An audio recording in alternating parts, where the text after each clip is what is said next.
Hello everyone, hope you all are doing well.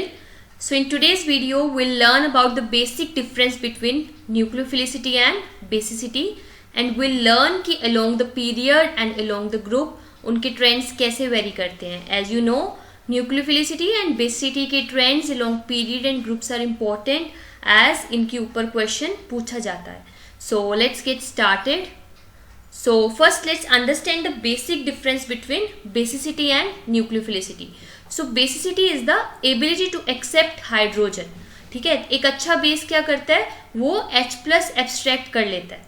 On the other hand, nucleophilicity is the ability to attack electrophiles or any other atom other than hydrogen. और एक अच्छा nucleophile क्या करता है, वो hydrogen के अलावा कोई दूसरा एटम जैसे कि कार्बन उस पे अटैक करता है, and that atom should be a good electrophile. So basically जहाँ पे भी we know nucleophile is nucleus loving और we can say positive charge loving, जहाँ पे भी उसे डेफिशिएंसी ऑफ इलेक्ट्रॉन दिखेगी या पॉजिटिव चार्ज दिखेगा, जब वहाँ पे कोई न्यूक्लियोफाइल जाके अटैक करता है, that phenomena is our nucleophilicity. और अच्छे से समझते हैं इसको with the help of an example. ठीक है, for example we have a amine group. ठीक है, इसके पास लोन पेयर प्रेजेंट है, राइट. अगर ये amine group and lone pair if it abstracts H plus, अगर ये हाइड्रोजन पे अटैक करता है, ये लोन पेयर H प्लस, ठीक है, कंबाइन कर जाएंगे, right, and you will be getting a NH3 plus like this. अभी अटैक कहाँ हो रहा है, हाइड्रोजन पे. सो यहाँ पे we can say it is acting as a base. ठीक है, now the similar one in this case, अगर RnH2 हमारा अटैक कर रहा है एक इलेक्ट्रोफाइल पे, किस पे, इलेक्ट्रोफाइल पे विच इज पॉजिटिवली चार्ज्ड, और हमारा न्यूक्लियोफाइल क्या है, इसके पास लोन पेयर प्रेजेंट है, तो अटैक इजीली हो सकता है. ठीक है, अगर ऐसा कोई केस हो रहा है जिसमें हमारा जिस पे अटैक हो रहा है it is other than that of your hydrogen, again it will be forming something like this NH2E and positive charge of here. So यहाँ पे it is acting as a nucleophile. ठीक है, सिमिलरली एक और example देख लेते हैं ताकि हमें ये चीज और क्लियर हो जाए.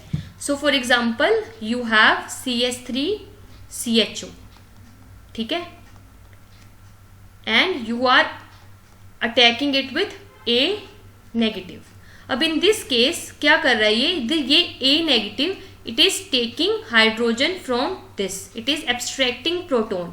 ठीक है, ये प्रोटोन एब्स्ट्रैक्ट कर लेगा और you will be getting CH2 negative and CHO like this, and साथ में क्या मिल जाएगा हमें HA. तो यहाँ पे ये क्या कर रहा है act, A negative is acting as a base क्योंकि प्रोटोन ले रहा है, राइट. सिमिलरली अगर सेम ही कंडीशन होती, we are having CH3CHO and we are combining it with A negative, but in this case you know carbon is delta positive, ये O negative delta negative है. A negative instead of taking proton कहाँ पे attack कर रहा है, delta positive centre पे. ठीक है, ये जाके अटैक करेगा इस तरीके से, डबल बॉन्ड ऊपर शिफ्ट हो जाएगी, यहाँ पे O नेगेटिव आ जाएगा, A यहाँ पे आ जाएगा and H will be as it is. अब यहाँ पे ये प्रोटोन नहीं ले रहा है, it is going and attacking a atom other than hydrogen and as well as a electrophile. तो यहाँ पे ये क्या एक्ट कर रहा है, यहाँ पे it is acting as a nucleophile, और यहाँ पे हाइड्रोजन ले रहा था तो it was acting as a base. तो ये हमारा बेसिक डिफरेंस है बेसिसिटी और न्यूक्लियोफिलिसिटी में. ठीक है, so now let's understand the trends कि ट्रेंड्स कैसे वेरी करते हैं along the period and group. तो हमें जो एक चीज ध्यान में रखनी है सबसे पहले कोई भी ट्रेंड देखते हुए, वो ये रखनी है कि जब भी आप पीरियड की बात कर रहे हो, ठीक है, अलोंग द पीरियड, तो हमेशा इलेक्ट्रोनेगेटिविटी डोमिनेट्स. आपको इलेक्ट्रोनेगेटिविटी के ध्यान में रखते हुए उसके ऊपर ऑर्डर डिसाइड करना है. ठीक है, but when you are talking about the same group, जब आप अलोंग द ग्रुप बात करोगे, देन साइज विल डोमिनेट. तो आपको ट्रेंड कैसे डिसाइड करना है, on the basis of their sizes. ठीक है, so let's get started. First is our along the period. अब अलोंग द पीरियड अभी हमने देखा what will dominate, electronegativity will dominate. And along the period होता क्या है, as we move along the period electronegativity increases. Nuclear charge increase होता है तो इलेक्ट्रोनेगेटिविटी भी इंक्रीज हो जाएगी, राइट. क्योंकि इलेक्ट्रोनेगेटिविटी इंक्रीज हो रही है, अब वो अपना नेगेटिव चार्ज या अपना लोन पेयर इजिली डोनेट नहीं करेगा. ठीक है, तो अगर वो लोन पेयर इजिली डोनेट नहीं करेगा तो it will not be acting as a good base. Right. और अगर नेगेटिव चार्ज इजिली नहीं देगा तो it will not be acting as a good nucleophile.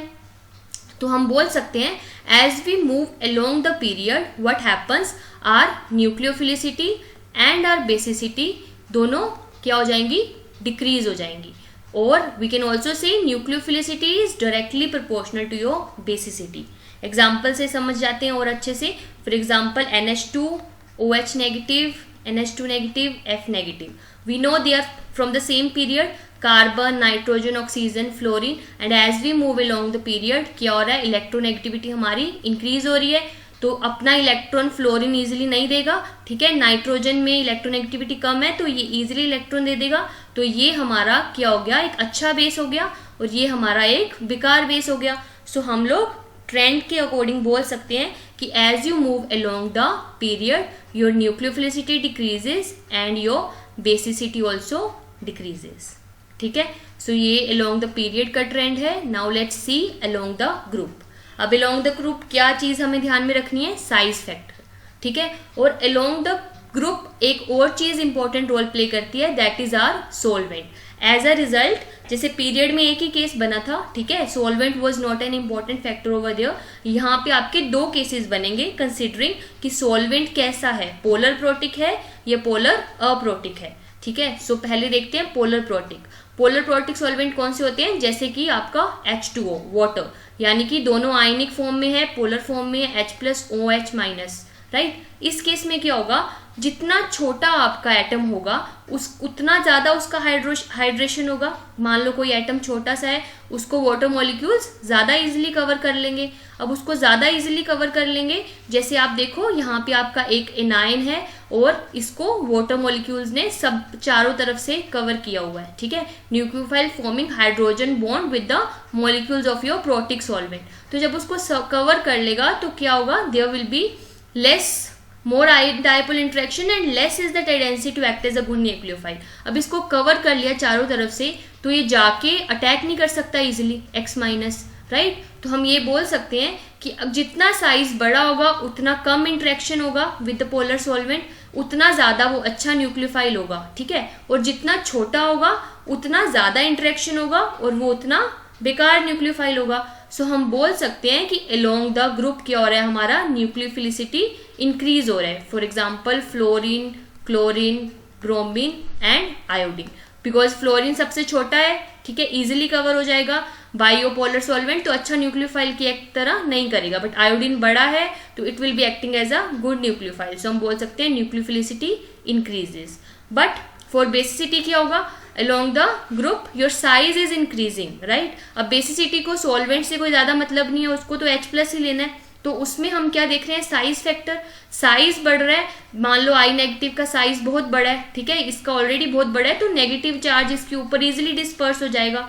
तो इसको नेगेटिव चार्ज किसी और को देने की जरूरत नहीं है, ये खुद ही स्टेबल है।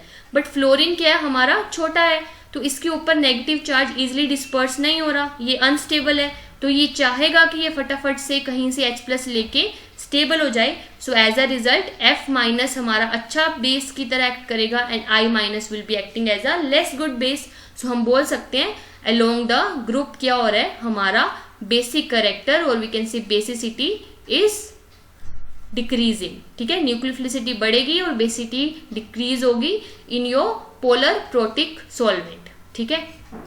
Next case is your of polar aprotic solvent. अब ये कैसे सॉल्वेंट्स होते हैं, जैसे कि हमारा DMSO, DMF, यहाँ पे एक DMSO का केस हमारा ड्रॉ भी किया हुआ है, राइट। तो यहाँ पे यू कैन सी ये इतने ज्यादा पोलर नहीं होते solvents because they are aprotic, right. तो यहाँ पे there is no ion dipole interaction with the anionic part, as a solvent only the cationic part. अगर जैसे आपके पास Na+ है, OH- है, तो यू कैन सी इन्होंने Na+ को सराउंड किया हुआ है, OH- कंप्लीटली फ्री है, तो ये जाके बिल्कुल अच्छे से अटैक कर सकता है। तो सॉल्वेंट का रोल कहीं ना कहीं यहाँ पे हमारा खत्म हो जाता है because they solvate only the cationic part. As a result they follow the normal trend only, ठीक है। एंड नॉर्मल ट्रेंड में हमने देखा ये क्या होता है, अलोंग द ग्रुप जितना नेगेटिव चार्ज आपका, जितना साइज बढ़ेगा उतना नेगेटिव चार्ज इजीली डिस्पर्स हो जाएगा, ठीक है, इजीली डिस्पर्स हो जाएगा और फिर वो इजीली लेस टेंडेंसी हो जाएगी उसकी कि वो अपना नेगेटिव चार्ज या अपना लोन पेयर किसी को